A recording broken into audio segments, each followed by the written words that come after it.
ഫോണുകൾ നിർത്തിയ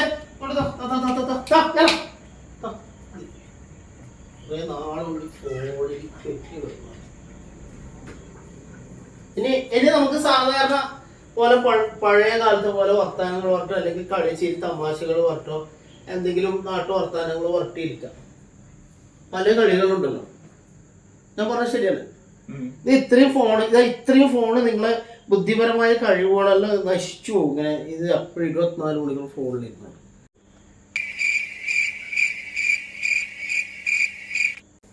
എന്താ ഞാൻ പറഞ്ഞതിൽ തെറ്റുണ്ടോ?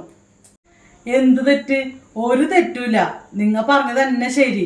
വീടുകളിലേക്ക് വന്നു കഴിഞ്ഞ് കഴിഞ്ഞാൽ പിള്ളേരായാലും മാതാപിതാക്കളായാലും ആ ഫോൺ അങ്ങെടുത്ത് മാറ്റി വെച്ചിട്ട് കുടുംബങ്ങളുടെ കൂടെ ഉള്ള സമയത്ത് വർത്താനം പറഞ്ഞ് കളിച്ചും ചിരിച്ചും എന്തെല്ലാം വിശേഷങ്ങൾ പറയാനുണ്ട്. നമ്മുടെ വീട്ടിലെ കാര്യങ്ങൾ, നാട്ടിലെ കാര്യങ്ങൾ. പണ്ടൊക്കെ എന്ത് രസമായിരുന്നു കുടുംബ ബന്ധങ്ങൾ അല്ലേ?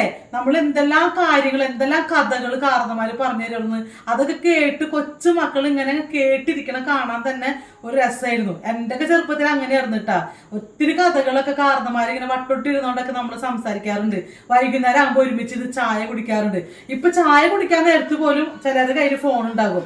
അപ്പൊ ഇങ്ങനെ ഭക്ഷണം കഴിക്കുന്ന നേരത്ത് ഫോൺ ഉണ്ടാകും. ആർക്കും മുഖത്തോടെ മുഖം നോക്കിയിട്ട് ഒന്ന് സംസാരിക്കാനോ ചിരിക്കാനോ കഥകൾ പറയാനോ ഒന്നിനും നേരില്ല. അപ്പൊ ഈ ചെയ്തതാണ് ശരി. എല്ലാവരും വൈകുന്നേരം ആയിക്കഴിഞ്ഞാലോ അല്ലെങ്കിൽ വീടുകളിലേക്ക് കയറി വന്ന സമയത്ത് ഫോണൊക്കെ എടുത്ത് മാറ്റിയൊരു മൂലയ്ക്ക് വെക്കുക. അത്യാവശ്യം ഉണ്ടെങ്കിൽ മാത്രം ഫോൺ യൂസ് ചെയ്യുക. അതല്ല അതിന്റെ ശരി. അല്ലാണ്ട് ഏത് നേരം ഫോണിൽ കുത്തിയിരുന്ന് അമ്മ ഒരു വഴിക്ക്, അച്ഛൻ ഒരു വഴിക്ക്, മക്കളൊരു വഴിക്ക്, എല്ലാവരും ഫോണിന്റെ ലോകത്ത്. ആ ഒരു സംഭവം നിങ്ങൾ മാറ്റി വെച്ച് കഴിഞ്ഞിട്ട് നമ്മുടെ കുടുംബത്തിന് അല്ലെങ്കിൽ നമ്മുടെ നാട് പഴയ പോലെ എല്ലാവരും സ്നേഹത്തോടു കൂടി പരസ്പരം. ഇപ്പൊ ഈ ഫോൺ വന്നതിന് ശേഷമാണ് ആർക്കും സ്നേഹമില്ല. എല്ലായിടത്തും ചതിയും വഞ്ചനയും കളവും കുറ്റകൃത്യങ്ങളും എല്ലാം അത് മൊബൈൽ ഫോണിന്റെ ഉപയോഗം കൂടിയതിന് ശേഷമാണ് ഈ ഒരു സംഭവം. സോഷ്യൽ മീഡിയ അത് അതിക്രമിച്ച് കയറിയത് കൊണ്ടാണ് എല്ലാ ബന്ധങ്ങളിലും പ്രശ്നങ്ങൾ ഉണ്ടാവുന്നത്. അപ്പൊ നമ്മൾ കുറച്ചൊന്ന് ശ്രദ്ധിച്ചു കഴിഞ്ഞു കഴിഞ്ഞാൽ നമ്മളുടെയൊക്കെ കുടുംബജീവിതം, നമ്മളുടെയൊക്കെ മക്കളുടെ ജീവിതം, നമ്മളുടെയൊക്കെ സമൂഹത്തിലൊരു കാര്യങ്ങളൊക്കെ ഭംഗിയായി വളരെ മനോഹരമായിട്ട് അത് മുന്നോട്ട് പോകും. അപ്പൊ ഒന്ന് എല്ലാവരും ട്രൈ ചെയ്ത് നോക്കിയൊക്കെ ഫോണൊക്കെ ഒന്ന് മാറ്റി വെച്ച് കുടുംബത്തോടൊപ്പം കളിച്ചും ചിരിച്ചൊന്ന് ട്രൈ ചെയ്യാം എല്ലാവർക്കും.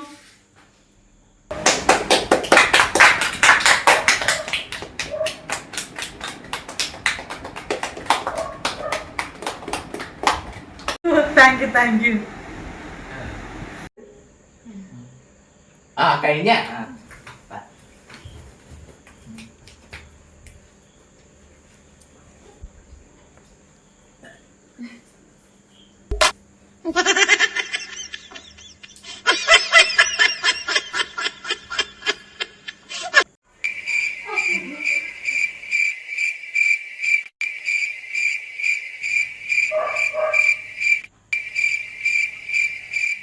ഓ കണ്ടില്ലേ മുതുക്ക നിൽക്കണേ വീട്ടിലെ. പിന്നെ എങ്ങനെ മക്കള് നന്നാവാ? അത് കണ്ടില്ലേ ഫോണും പിടിച്ചോണ്ട് തല കുത്തി കിടക്കണേ. കാരണന്മാര് ഇതിനകത്ത് തന്നെ ഫോണിൽ തന്നെ. പിന്നെ മക്കളോട് എടുക്കല് എന്നിട്ട് എന്ത് കാര്യമുണ്ട്? ഇവരൊക്കെ അല്ലേ കാണണേ.